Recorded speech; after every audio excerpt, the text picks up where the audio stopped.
തുടരെ ഉണ്ടായ തിരിച്ചടികൾ ഹിസ്ബുള്ളയുടെ ശക്തി ചോർത്തിയോ? വിദഗ്ധരുടെ അഭിപ്രായത്തിൽ ഗസയിലെ ഹമാസിനെ പോലെയല്ല ഹിസ്ബുള്ള.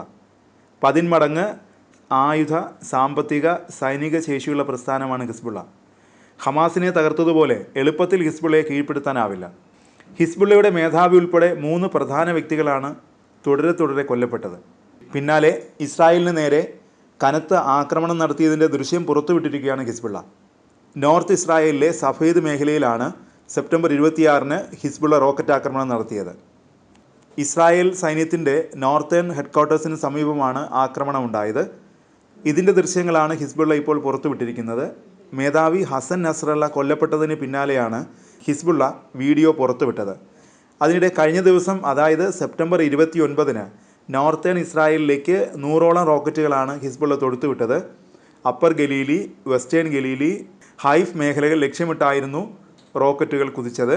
ഇവയിൽ നിരവധി റോക്കറ്റുകളെ IDF പ്രതിരോധിച്ചു.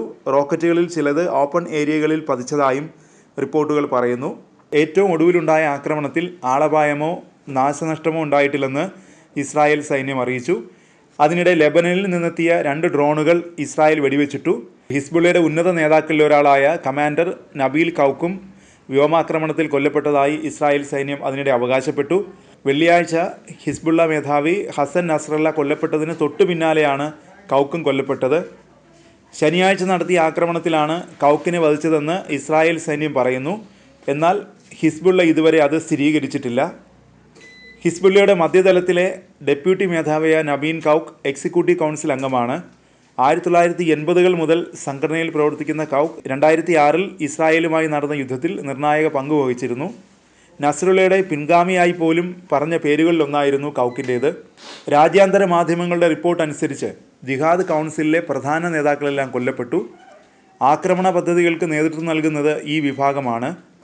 നയപരമായ തീരുമാനമെടുക്കുന്ന ഷൂറ കൗൺസിലിലെ നേതാക്കളാണ് ഇപ്പോൾ അവശേഷിക്കുന്നത്.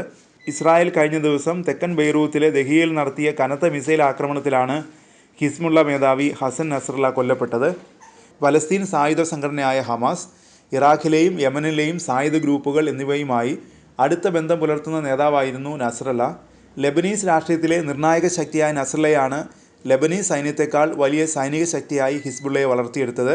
ഹിസ്ബുള്ള മേധാവി ഹസൻ നസ്രല്ലയെ കൊലപ്പെടുത്തിയതിനെ വഴിത്തിരിവെന്നാണ് പ്രധാനമന്ത്രി ബെഞ്ചമിൻ നെതന്യാഹു വിശേഷിപ്പിച്ചത്. ഹമാസ്, ഹിസ്ബുള്ള നേതാക്കളുടെ പ്രവർത്തനങ്ങളും നീക്കങ്ങളും തുടർച്ചയായി അവലോകനം ചെയ്ത് കൊലപ്പെടുത്തുന്നതാണ് ഇസ്രായേൽ പിന്തുടരുന്ന രീതി. കൊലപ്പെടുത്തിയ പ്രധാന ഹിസ്ബുള്ള നേതാക്കളുടെ വിവരങ്ങളും ഇസ്രായേൽ പുറത്തുവിട്ടിട്ടുണ്ട്.